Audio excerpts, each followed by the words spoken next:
atenção ao novo coronavírus para alertar as comunidades. Em várias comunidades onde as pessoas vivem, muitas... Uy, Mark, kumusta naman ang asawa mo? Eto, pareho kami may trabaho.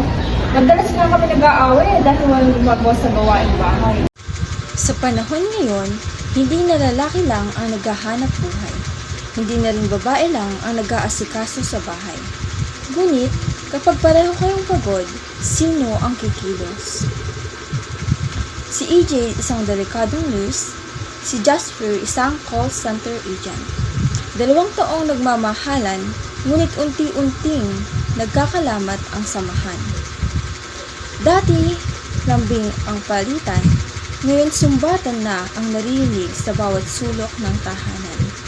Sa bawat tambak na labahin, sa mga hindi nahugasang pinggan, kasabay nito ang pag-ipon ng hinanakit, galit at pagod. Paano mo nga ba ipaglalaban ang pagmamahalan kung pareho na kayo ang inuubos? Ito ang kwento ng isang pamilyang kumakapit sa gitna ng gulo, trabaho at tahimik na sigawan.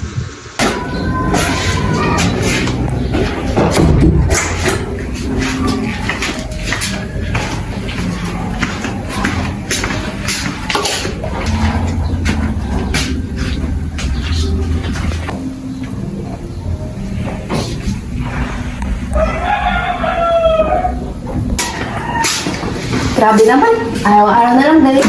Kala ko makakapagpahinga na ako.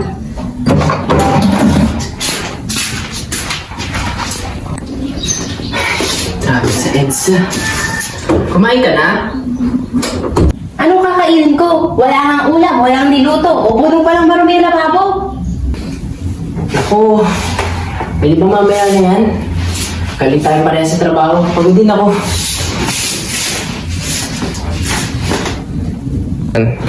Yun nga eh, pareho tayong pagod. Pero bakit parang ako na lang lahat yung gumagawa dito sa bahay?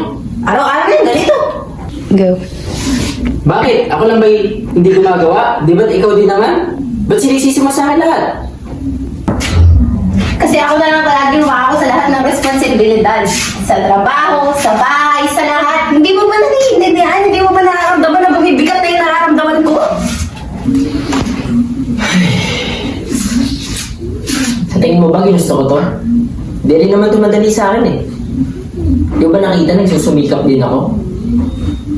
Kaya nga, pareho tayo nagsusumikap. Pero bakit parang kalaban pa rin tayo dito sa loob ng bahay?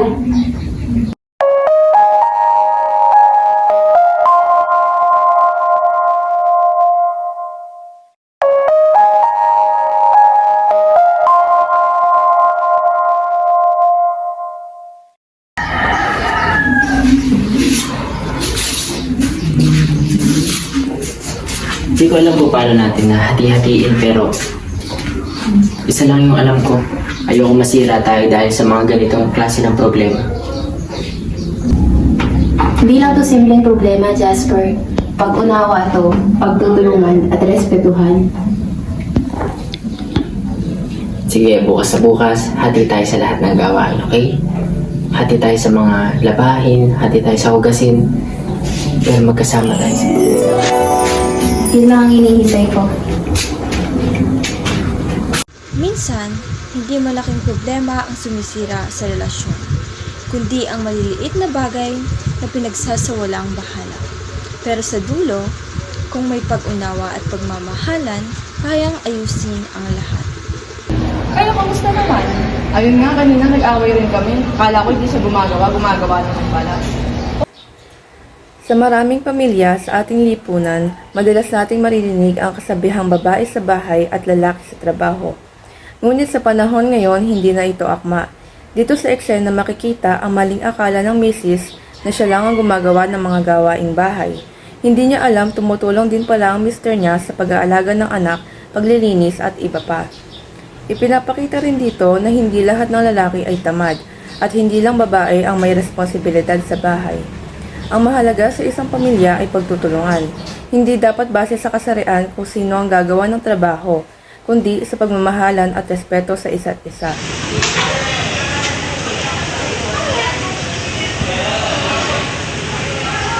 Nakatanggal ka na naman! Ako na naglinis, ako na nagtrabaho, ako na nagluto!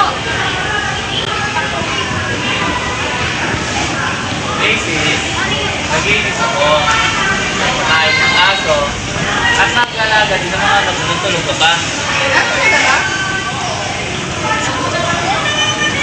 Kasi nga, hindi ko naman kailangan sabihin kasi. Hindi porket naman lalaki ako kahit kailangan ako sa trabaho. Kailangan ko rin tumulong sa bahay. Ganun ba? Sayang lang ako siguro sa lipunan natin. Ayos lang yan. Basta nagtutulungan tayo. Panalo tayo dyan. Ang mensahe ng eksenang ito ay pinapakitang oras na para basagin ng stereotypes. Sa isang mas pantay na relasyon, mas nagkakaunawaan ng mag-asawa at mas tumitibay ang pamilya. Dapat nating palitan ng luma at makalumang paniniwala ng bagong pananaw na patas at makatarungan. Oh, kayo kamusta? Ako naman, lagi na lang ako pinagtitismisan ng mga kapitbahay namin kasi ako yung hindi nagtatrabaho sa amin. Sa bawat pamilya ba, kailangan lalaki ang nagtatrabaho?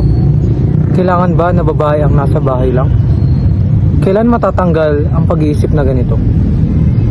Si Ryan ang naging house husband at si Eloisa naman ang nagtatrabaho para sa kanila.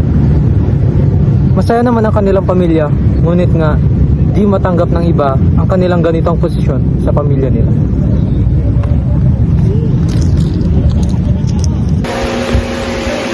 Ay, matulog na naman. Habang hapon. Oh, nakalaman sa bahay. Ayos naman. Nakapaglaban na. Nakapagluto. Tulog na si baby. Pero may sinasabi ba rin sila ang mga kapitbahay? Sino naman? Si Ali Martes. Ano naman kismet ko? Hindi daw ako parang lalaki. Ako yung lalaki kung nasa bahay. Dapat daw ako yung naghahanap buhay. Eh ano naman kung nasa bahay ka? May masama ba doon? Ang ano kasi, parang nakakababa ng bibigyan. Parang hindi ako nagtitigan na lalaki na gusto nila. Alam mo, dapat nga matuwa sila eh. Kasi nagagawa ko yung mga bagay na ginagawa ng mga babae. Kaya ng paglalaba, pagbuhugas ng plato, paglilinis ng bahay, pag-aaral ng bata. Diba? Sa ating lipunan, may mga pagkakataon na bumabaliktad ang mga tradisyonal na gampanin ng mga babae at lalaki. Marami ang nagtatanong, bakit ang babae ang nagtatrabaho samantalang ang lalaki ay nasa bahay? Isa itong tanong na naguudyok sa ating pag-iisip tungkol sa mga pagbabago sa ating pananaw sa kasarian at sa mga tungkulin ng bawat isa sa ating lipunan. Una, mahalaga ang pagkilala sa kakayahan ng bawat isa, anuman ang kanilang kasarian. Sa nakaraang mga dekada, unti-unting nababago ang pananaw ng lipunan tungkol sa mga babae. Dati, ang kanilang gampanin ay nakatuon lamang sa bahay at sa pag-aalaga ng pamilya. Ngunit sa paglipas ng panahon, napatunayan ng mga babae na sila ay may kakayanang makipagsabayan sa mga lalaki sa larangan ng trabaho. Ang kanilang tagumpay sa iba't ibang sektor ng lipunan ay isang patunay na hindi sila limitado sa mga nakasagawian. Sa kabilang banda, may mga lalaki pumipili na maging katuwang sa pag-aalaga ng tahanan upang bigyang diin ang kanilang suporta sa kanilang mga kasawang babae. Maingat nilang ginagampanan ang mga tungkulin sa bahay, nag-aalaga sa mga anak, na ipapalamas ang kanilang pagmamahal at pag-unawa sa paraan ng kanilang pamilya, kahit naman ito ay salungat sa tradisyonal na gampanin ng mga lalaki. Dapat ginawa ka. Isa kailangan ko naman ito. Kung kailangan na isang minsan, gagawin. Kung paano, kaya tayo, mag-aaral na ako. Ako na. Pagod ko na nga eh.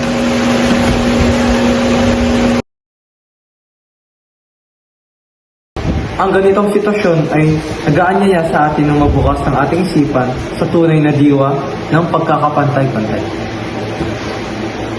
Hindi na dapat nakabatay sa kasarian ang ating mga responsibilidad, kundi sa kakayahan, interes at kasunduan ng bawat isa. Ang tunay na diwa ng pamilya ay ang pagtutulungan at pag-unawa kung saan ang bawat isa ay may kontribusyon anuman ang kanilang papel. Ang bagong henerasyon ay may responsibilidad na ipagpatuloy ang laban para sa pagkakapantay-pantay at sa ganang nito, ang bawat isa ay may mahalagang papel na ginagampanan, nasa bahay man o wala.